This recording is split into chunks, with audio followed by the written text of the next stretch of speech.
Joining me now to talk more about caregiving is Andrea Pettine. Now, Andrea is a wife, a mother, and a family attorney in Pennsylvania.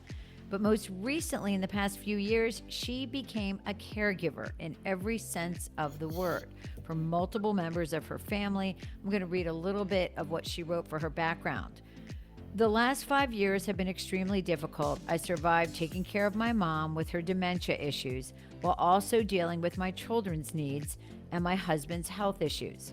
Her mother passed away in April 2024, and she is currently managing her father's health issues. She goes on to say, quote, I'm currently piecing myself back together after being in survival mode for the last few years while trying to keep my business running, dealing with my kids and husband. Handling my mom's issues over the last few years was a daily project, and there were issues to address each day. My mom was truly my best friend, and we were extremely close. It was heartbreaking to lose her a little bit every day as the dementia progressed.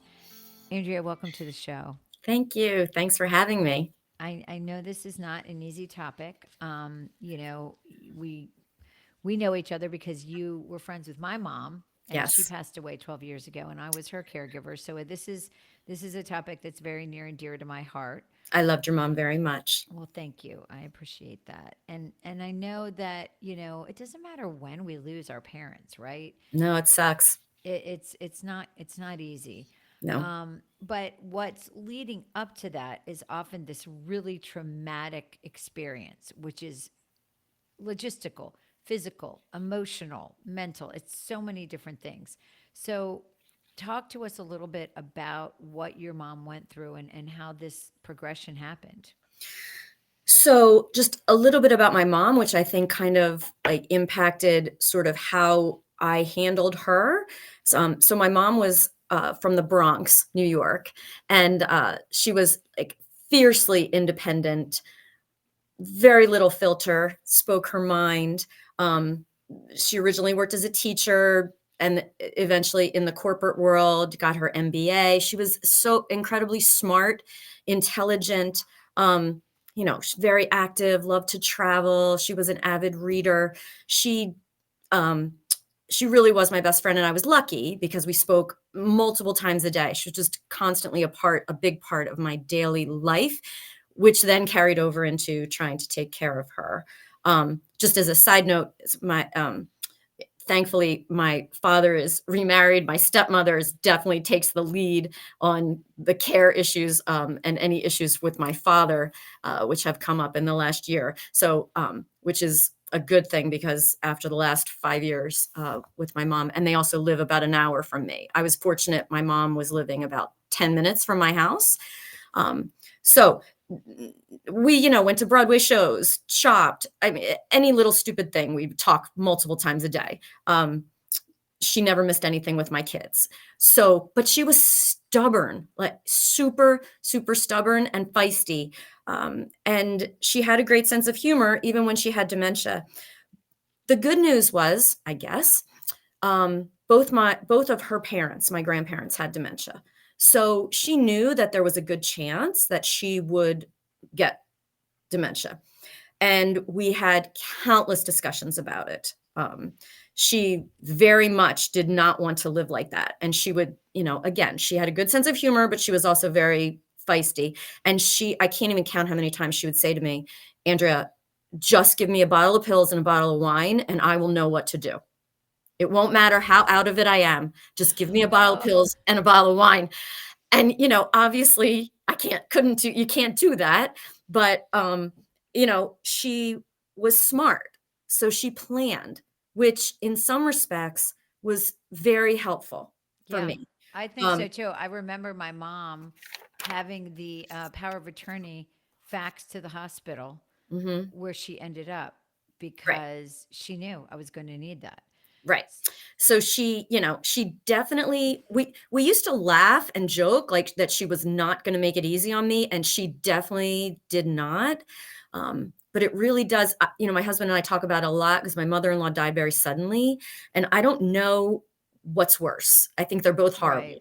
But, In with different somebody ways. Yeah. it's just to watch her little by little, knowing how independent she was and she did not wanna have to be taken care of, And um, watching her lose her it faculties. was horrible. It was horrible. But the good news for me was, yes, she planned. She made me her power of attorney. She put me in charge of those things.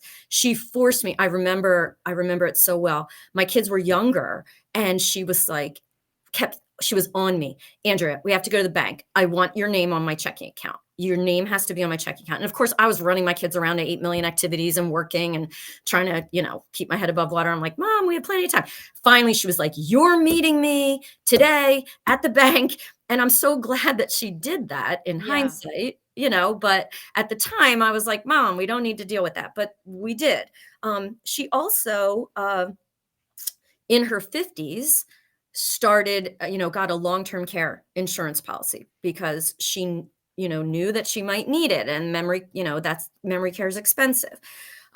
She actually had a deposit down on a place that was when they broke ground near her in Kennett Square, that had sort of what I'd call step up. Like you could go in as an independent living, they had assisted living, and they had memory care.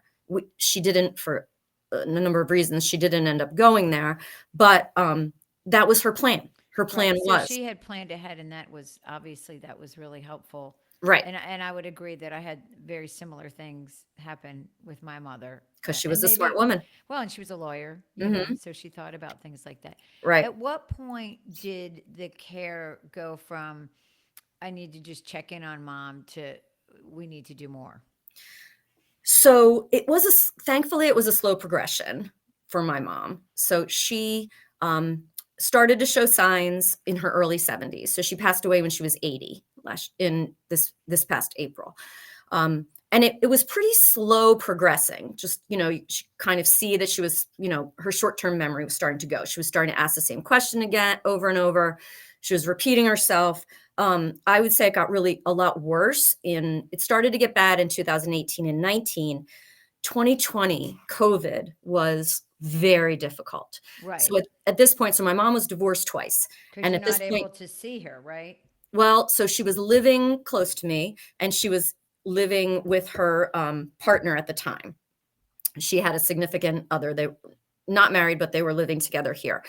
He had lots of health issues. So I was trying to take care of both of them through COVID. I was grocery shopping, you know, dealing with doctors, trying to keep them safe, getting them vaccinated, all of that stuff.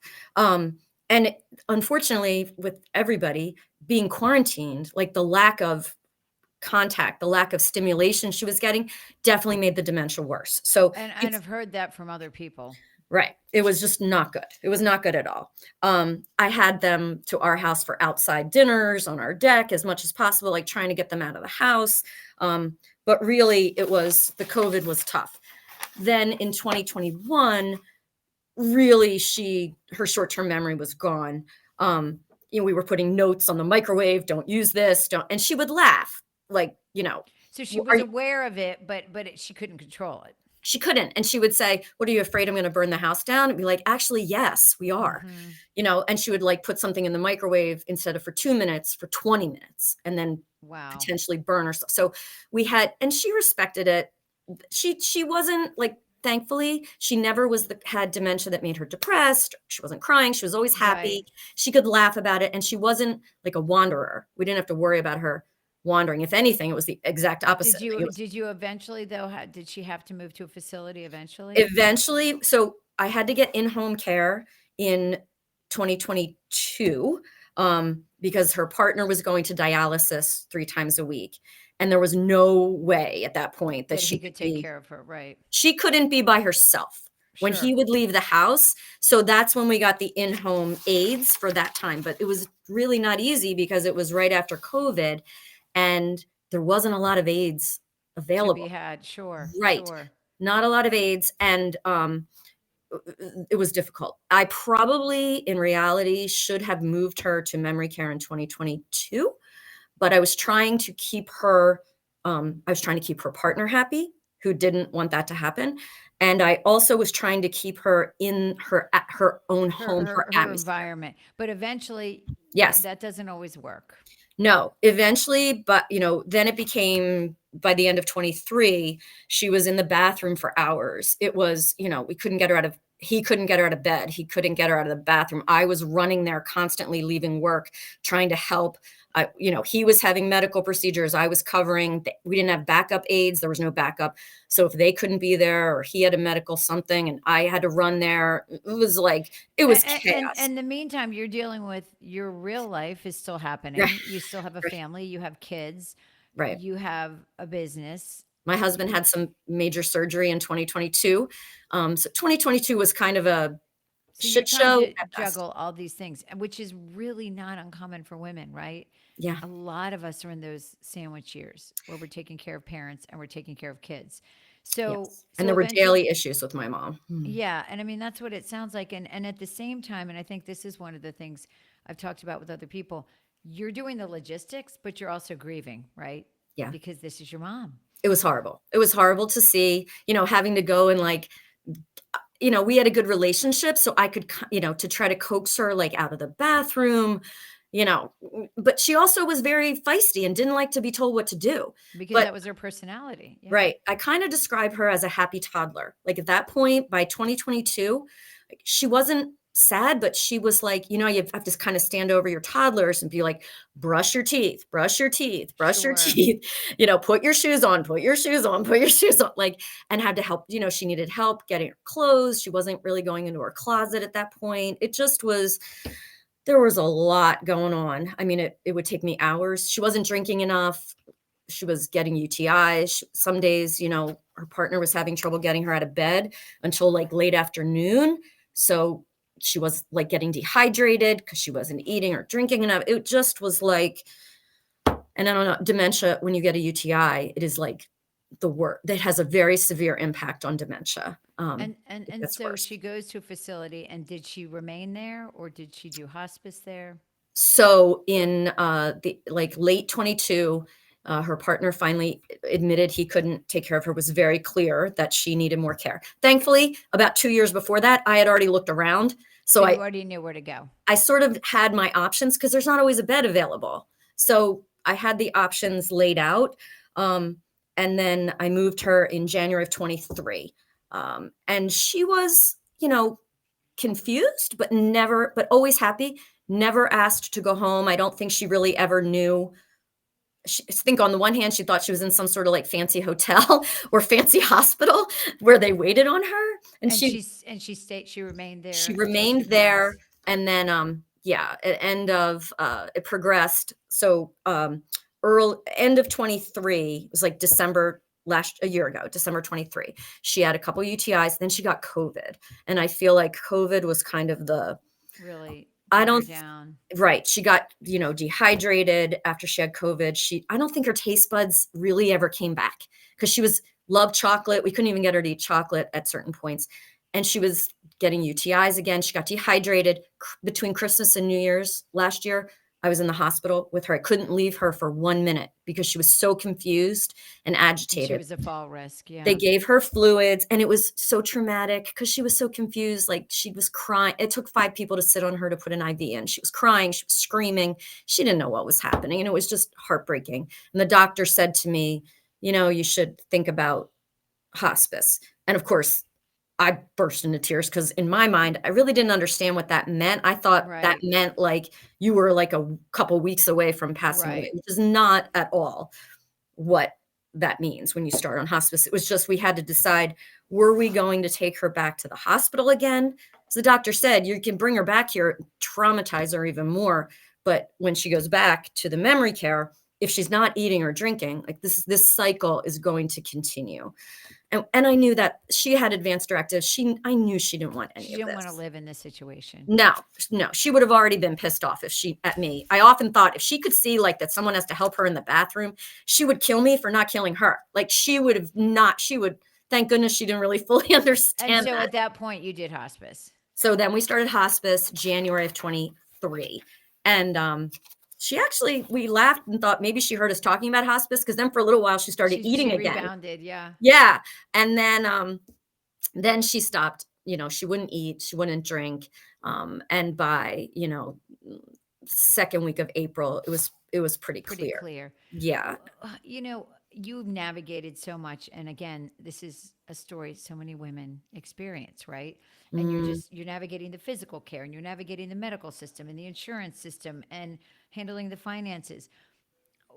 What are some of the top things that you would advise other women if they are entering into this or experiencing this? Because it is not something that most of us plan for.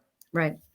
So I tried to when I was, like, thinking about this and trying to organize my thoughts, I kinda broke it out to, like, home care, physical therapy, occupational therapy, and, like, memory care. The home health care, I learned I mean, I really wish there was somebody had told me some of this, but again, post-COVID, there was shortage of aides. Um, I contacted multiple agencies, which I would recommend. Uh, the downside of private in-home care is that it is not covered by Right. Like It's out of Medicare, pocket. it's Correct. private pay. So, and I also was a little bit limited because if now my mom, keeping in mind, had been paying for this extremely expensive long-term care policy, and they had all kinds of requirements. I mean, it was a second full-time job fighting with them on hold for Been hours. there, been Ugh, there. I actually gave that piece to my husband. I said, I'm going to have you handle the long term care. We paid $33,000 into a policy, and I think I got $2,500 at the end of respite care. So yeah. I mean, it's long-term care, yeah, like every insurance complicated, company. It's very complicated. complicated. There's elimination periods, 90 um days you have to wait to let right. it kick in. But again, and then they were sending nurses out to evaluate her to see if she qualified. And then sometimes I would run to her house, again, leaving work, run to her house, and then the nurse wouldn't show up. Then we'd reschedule, they'd come to evaluate her, and like So were you able to use two the months long term later, care eventually for the facility? eventually, once she Right, got through, right. But then they'd want to reevaluate her again. I'm like, dementia doesn't get better. Like, it's not like if mm-mm, she qualified 3 months ago, she's not going to be better. right. So anyway, I was a little restricted, like, you can find personal aides on care.com or sometimes neighbors or whatever, but under long-term care, I had to use an agency. They never, like, paid. I mean, there was no everything, the aides were all out of pocket. But, you gotta ask questions like, do they have their own car? Are there backup plans? Because aides get sick or there's bad weather. I was the backup plan, and that, or my It wasn't a husband. good plan. Right, No, right. no, every now and then, like a couple times, if I couldn't be there, if we needed to cover her, and my husband couldn't be there, my brother covered a couple times, for a couple hours, but, how far away do they live? Is there any flexibility in the schedule? Because, sometimes, like, you need additional time or less Sure. time, like, all those things. You have to set expectations with the aides. What are you expecting them to do? Um, what So I basically, would do your write out homework, tasks, ask all the questions. ask all those questions. What do Right, you want them to do? Do you want activities with them? Do you want them to right. do their exercises? All that stuff. Um, the problem with dementia and in-home aides is they can't really tell you when there's a problem, So and you need to be trustworthy. They need you to be really need, trustworthy. right. And unfortunately, I mean, I know one aide was just on her phone the whole time. Now, my mom really just needed a babysitter to make sure Right. she ate and make sure she wasn't like leaving the house or turning on the stove or something. Sure. So it wasn't like she needed home health care. She just needed, let's make Somebody sure she's there. not in the bathroom for 4 hours because she would go back there and then get confused as to what she was doing. So it was those kinds of issues we were having with her. Um, I also physical therapy and occupational therapy. That was something I learned the hard way, but I eventually got it when she was still home. If you can't get your loved one, like if they can't travel to physical therapy, and They can activity come is to you. very important for somebody with dementia, especially, and when you're elderly. So I was able to get her in-home physical therapy, and we were able to I mean, my mom was not a wanderer. She'd sit on the couch and not move all day if given the So opportunity. it was good to have that option Right, for movement. right, Sure. right. And the occupational, My mom hated physical therapy, by the yeah, way. my mom hated it too. Yeah. She hated it. I mean, and even when she was in the memory care, if I would force her to get up and go to the Right. activities or do She her didn't I mean, like it. Yeah. she didn't like to be told what to do, Yeah. period. But, so I also got her, which I thought was, kind of those pedals that sit on the floor and you can, it's like you're riding a bike, but you're sitting on your Right. couch. Right. So we were able to get those. I got those for her so she could watch TV and not really realize that she was She was actually pedaling. Okay. exercising, so that was Nice. good. The occupational therapy we did by Zoom, and that was really more for her partner, to help him kind of with, like, tips on Understand the different things how that to she get might her be out of able the to do. bathroom, Sure. right, how to get her out of bed, like, just, how to try to push fluids, she never drank enough, like, those kinds of things. So that That's was also, great that you could do that, yeah, through and Zoom. Medicare did cover that as well, so that was helpful. Um, the long-term care insurance, it's funny, my assistant said to me, I mean, it's a nightmare because you never get the same person, they only do, like, w fax and regular mail. You can't email anything. They lose everything. I mean, I probably submitted my power of attorney to them, like, no less than 10 Yeah, times. it's very My complicated. I would agree assistant with that. my assistant said, "Make sure that you have a good assistant that's good that That can can do fax all that these for you. Sure. documents a million Sure. times." I mean, and so hours on hold. I mean, just that was just, um, That was that tough. was really not easy, and it was really another full-time job, and I fought with them for a long time. Um, Memory care, uh, I had looked at different facilities, and I learned a lot, that I wish someone had kind of tipped me off to ahead of time. Like, a lot of people think memory care is like your traditional nursing home, which it is not. Um, and there are different kinds of, again, I was limited, so same with in-home aides, I had to go through an agency because of the long-term care. The memory care, I had to have a qualified place. Like, there had to be a nurse there all the time. And that's, if you're not dealing with long-term care, that's not necessarily an issue. But they don't always have space. So there's different types of facilities. Some have independent living, then step up to assisted living, then step up to memory care if you need it. Some are like a la carte. Some require a huge down Down payment. payment. And then, if you run out of money, they start using, because there's monthly fees too, they start using what you've put down. Others are month to month rental sort of things where you just pay monthly. So Um, again, do your research do before your you research. And right. some of them are big. Like, I went to a bunch which were gorgeous. Like, I mean, they look like these magnificent Sure. hotels, but they also have, you need to know what's the ratio, how many aides or nurses to every resident. And some of the large places have, maybe 25 or 30 people. And they mix the very advanced dementia residents with those like my mom. When she went to memory care, she actually improved when she went to memory care. There's a lot more interaction, activities, Less isolating. more fluids, eating better, like all of that stuff. She definitely did better when she first went there.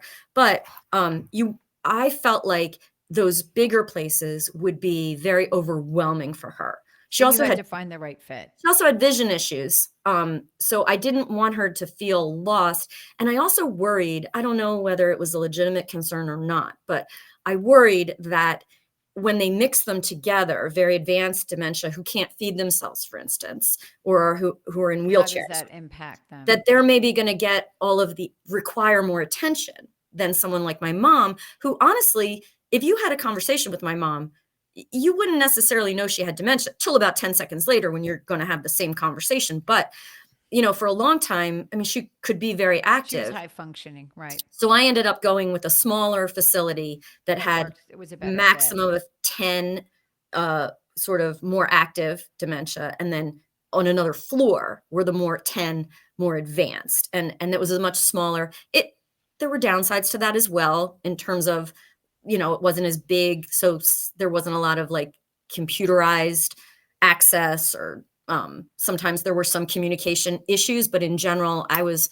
so fortunate because, To I mean, find it I that loved it. facility. I mean, we had some bumps, but they always addressed it, and it became like my family, and I was there, like, 3 or 4 times a week, bringing her again, Advocating and checking still, in. Sure. making sure she had everything that she needed, her snacks, her drinks that she liked, her toiletries, whatever, but, I was fortunate that I lived close by and I could, kind of get in to see there, but it was we went from daily, all my life kind of communication with her to daily taking care of her and dealing with her issues. I mean, again, her partner that lived with her took made sure she ate.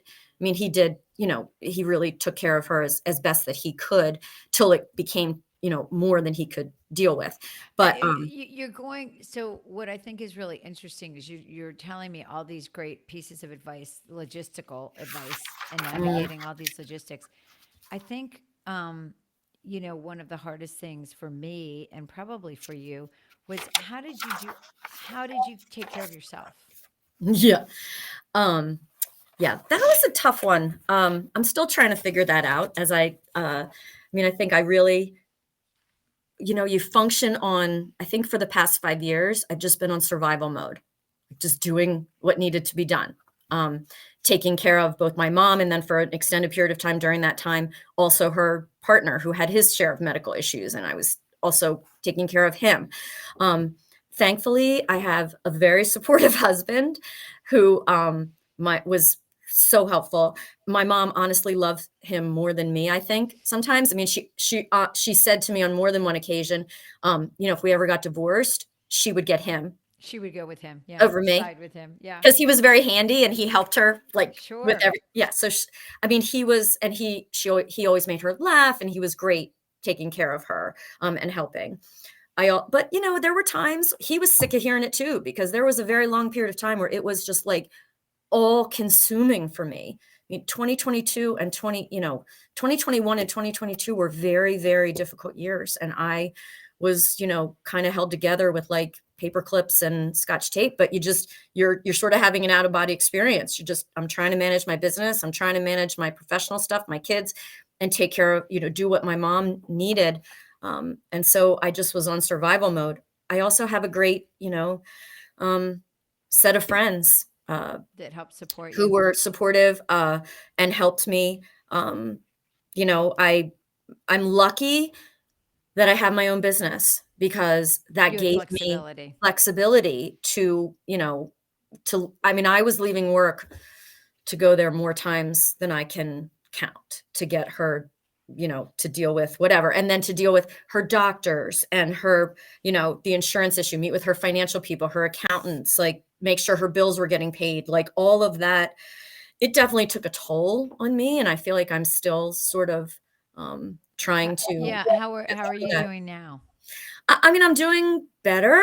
It depends, it depends on the day. I feel like, I mean, even when we would try to, I would go away with my friends. Like I remember going to Disney on a girls' trip in 2022 just to try to take care of myself. I was trying to do yoga, blah blah blah, and I spent almost the whole trip on the phone with her doctor. So she was like having a lot of issues and a UTI.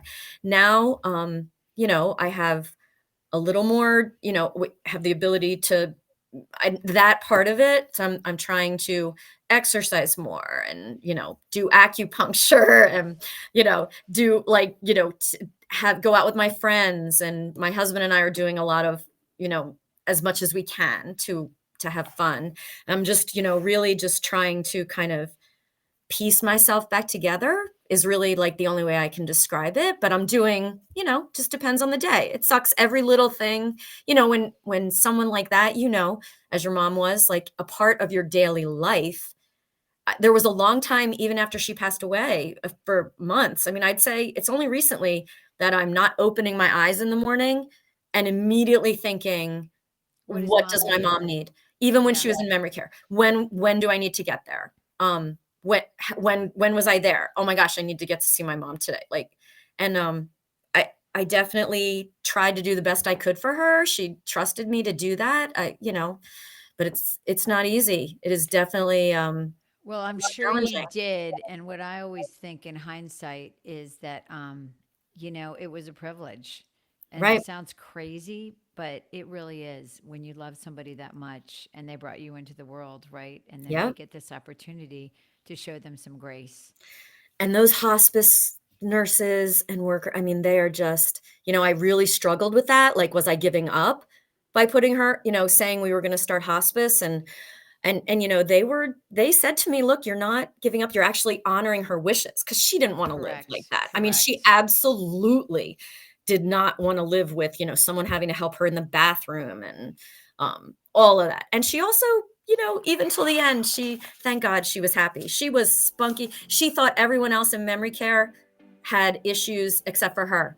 She definitely, she would say, like, "Now you see what I have to live with." Like, she would laugh at, I mean, she just thought she was normal and everyone else had issues, and the fact that she was happy, and even to the end, she got frustrated and sad when you were trying to get her to do something that she didn't wanna Sure, do, but but her in her natural state was to and be I happy. I feel like I did the best I could, and in a horrible situation, but, it is what it is. Um, Well, thank you so Sucks. much for sharing your story Thank with you for us and having me. sharing your mom and her story. And I think that she would be very proud of you for Thank you. everything I you've done for appreciate her. that. And Thanks. I know a lot of people will relate to this story. So thank you. So, thanks. Thank you.